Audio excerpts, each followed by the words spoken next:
അസ്സലാമു അലൈക്കും. ഇന്നൊരു ഒട്ടയിറച്ചി തയ്യാറാക്കിയാലോ? അപ്പോൾ ഇതെങ്ങനെ തയ്യാറാക്കണതെന്ന് നോക്കാം.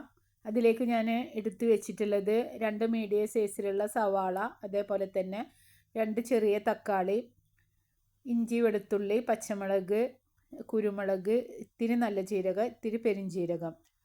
അപ്പോൾ അതെങ്ങനെ തയ്യാറാക്കണത് നോക്കാം. ഒരു കടായി അടുപ്പത്ത് വെച്ച് അതിലേക്കൊരു ടേബിൾ സ്പൂൺ ഓയിൽ ഒഴിച്ച് കൊടുത്തിട്ട് 2 സവാള ഇതിലേക്ക് ഇട്ട് കൊടുക്കുക. എന്നിട്ട് ഒന്ന് നന്നായിട്ട് തന്നെ വഴറ്റി കൊടുക്കട്ടെ. ഒരു ഇത്തിരി ഉപ്പിട്ട് കൊടുത്തതിന് ശേഷം പെട്ടെന്ന് തന്നെ വഴറ്റി കൊടുക്കുക. ഉപ്പിട്ടാൽ പെട്ടെന്നാവും. എന്നിട്ട് അതിന് ശേഷം ഒന്ന് മൂടി വെച്ചിട്ട് ഒന്നുകൂടി സവാള നന്നായിട്ട് തന്നെ വഴന്ന് കിട്ടണം കേട്ടോ. നന്നായി വഴന്ന് കിട്ടിയതിന് ശേഷമാണ് ഇതിലേക്ക് മസാലപ്പൊടികളും തക്കാളിയൊക്കെ ഇട്ട് കൊടുക്കുന്നത്. അപ്പോൾ നന്നായി വഴറ്റിയെടുക്കുക. അതിന് ശേഷം ഒന്ന് മൂടി വെച്ചിട്ട് അതിന് ശേഷം ഒന്നും കൂടെ ഒന്ന് വഴറ്റി കൊടുക്കുക. അപ്പോൾ സവാള ഇവിടെ റെഡി ആയിട്ടുണ്ട്. ഇതിലേക്ക് ഒരു 1/4 ടീസ്പൂൺ മഞ്ഞൾപ്പൊടി ഇട്ട് കൊടുക്കുക. അതിന് ശേഷം ഒരു 2 ടേബിൾ സ്പൂൺ മുളക് പൊടി കുറച്ച് കൂടുതൽ തന്നെ ഇട്ട് കൊടുക്കട്ടെ. ഒരു ഇത്തിരി കാശ്മീരി ചില്ലിപ്പൊടി ഇട്ട് കൊടുക്കുക. ഒരു കളറ് കിട്ടാൻ വേണ്ടിയിട്ടാണ് കാശ്മീരി ചില്ലി ഇടുന്നത്. അപ്പോൾ ഞാനിത് കഴിഞ്ഞിട്ട് ഇറച്ചിട്ടതിന് ശേഷം ഒരു ടേബിൾ സ്പൂണും കൂടി മുളക് പൊടി ഇട്ട് കൊടുക്കുന്നുണ്ട് കേട്ടോ. എന്നിട്ട് അതിന് ശേഷം ഒരു ടേബിൾ സ്പൂണ് മല്ലിപ്പൊടി ഇട്ട് കൊടുക്കുക. എന്നിട്ട് നന്നായിട്ട് തന്നെ വഴറ്റി കൊടുക്കുക. വഴന്ന് വരുമ്പോൾ അതിന് ശേഷമാണ് തക്കാളി ഇട്ട് കൊടുക്കുന്നത്. ആദ്യം തക്കാളി ഇട്ടാൽ മസാലകളൊന്നും പെട്ടെന്ന് അതിൻ്റെ പച്ചമണം മാറി കിട്ടില്ല. അപ്പോൾ ആദ്യം മസാലപ്പൊടി ഇട്ട് ഇതിന് ശേഷം പിന്നെ തക്കാളി ഇട്ട് കൊടുക്കട്ടോ. അപ്പോൾ ഒരു 2 തക്കാളി ചെറുതെടുത്തിട്ടുണ്ട്. വലുതാണെങ്കിൽ ഒരു തക്കാളി മതി.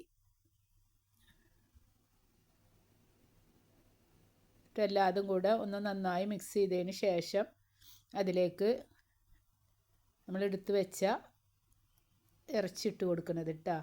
ഒട്ടകയിറച്ചി നിങ്ങൾ ട്രൈ ചെയ്തിട്ടില്ലെങ്കിൽ ഒന്ന് ട്രൈ ചെയ്ത് നോക്കണം. നല്ല ടേസ്റ്റ് ആയിരുന്നു. ബീഫൊക്കെ കറി വെച്ച ടേസ്റ്റ് തന്നെയായിരുന്നു കേട്ടോ. ഇതിലേക്ക് കുരുമുളകും, വെളുത്തുള്ളി, ഇഞ്ചി, അതേപോലെ തന്നെ പച്ചമുളക്, നല്ല ജീരകം, പെരിഞ്ജീരകം അതൊക്കെ ചതച്ചിട്ടിട്ട് കൊടുക്കണം കേട്ടോ. മിക്സിയിൽ അടിക്കാതെ ചതച്ചിട്ടിട്ട് കൊടുക്കണം. അതാണ് അതിൻ്റെ ഒരു ടേസ്റ്റ്. അപ്പോൾ ഇറച്ചി ഇവിടെ റെഡി ആയിട്ടുണ്ട്.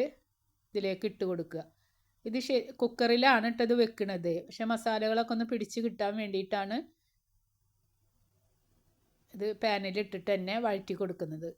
അപ്പോൾ വെളുത്തുള്ളി, പച്ചമുളക്, ഇഞ്ചി, കുരുമുളക്, അതേപോലെ നല്ല ജീരകം, പെരിഞ്ജീരകം ഒക്കെ ഒന്ന് ചതച്ചിട്ട് അത് ഇട്ട് കൊടുത്തിട്ടുണ്ട്. എന്നിട്ട് നന്നായി മിക്സ് ചെയ്യുക. അതിന് ശേഷം ഒരു ടേബിൾ സ്പൂൺ കൂടി മുളക് പൊടിയും പിന്നെ നമ്മുടെ ചാറ്റ് മസാല ഇട്ട് കൊടുത്തിട്ടുണ്ട്. ബിരിയാണിയിലേക്കൊക്കെ ഇടുന്ന മസാല ഉണ്ടല്ലോ, പച്ചമല്ലി, ഉണക്കമുളക്, നല്ല ജീരകം, പെരിഞ്ജീരകം അതൊക്കെ വറുത്ത് പിടിച്ചിട്ട് ഉണക്കമുളകൊക്കെ വറുത്ത് പിടിച്ചിട്ടുള്ള മസാലപ്പൊടി ഉണ്ടല്ലോ അത് ഇതിലിട്ട് കൊടുക്കുക. എന്നിട്ടൊന്ന് നന്നായി വഴറ്റി കൊടുക്കുക. അതിന് ശേഷം കുക്കറിലേക്ക് ഇട്ട് കൊടുക്കട്ടോ. കുക്കറിലേക്ക് ഇട്ട് കൊടുക്കുമ്പോൾ വെള്ളം ഒഴിച്ച് കൊടുക്കണം. കുറച്ച് ചൂടുവെള്ളം ഒഴിച്ച് കൊടുത്താൽ മതി. അപ്പോൾ മസാല ഒക്കെ നന്നായി റെഡി ആയിട്ടുണ്ട്. കുറച്ചും കൂടെ ഉപ്പിൻ്റെ കുറവുണ്ടായിരുന്നു കേട്ടോ. അപ്പോൾ കുറച്ചും കൂടെ ഉപ്പിട്ട് കൊടുത്തിട്ടുണ്ട്.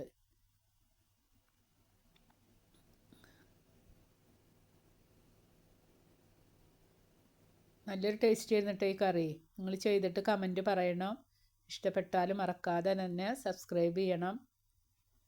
എന്നിട്ട് ഇതിലേക്ക് നമ്മളിത് ഇട്ട് കൊടുക്കണത് കേട്ടോ.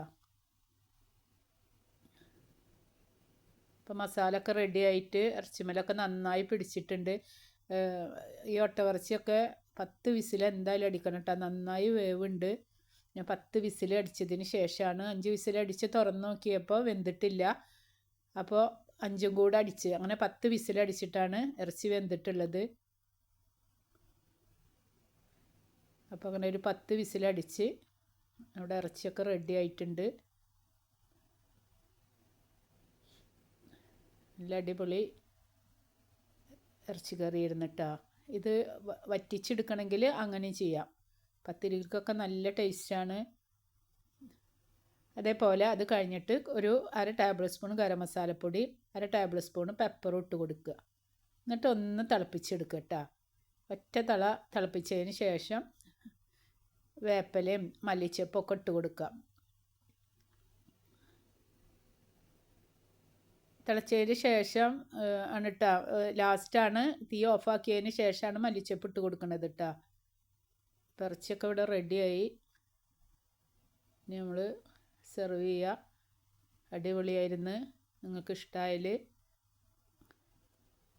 എല്ലാവർക്കും ഷെയർ ചെയ്ത് കൊടുക്കണം.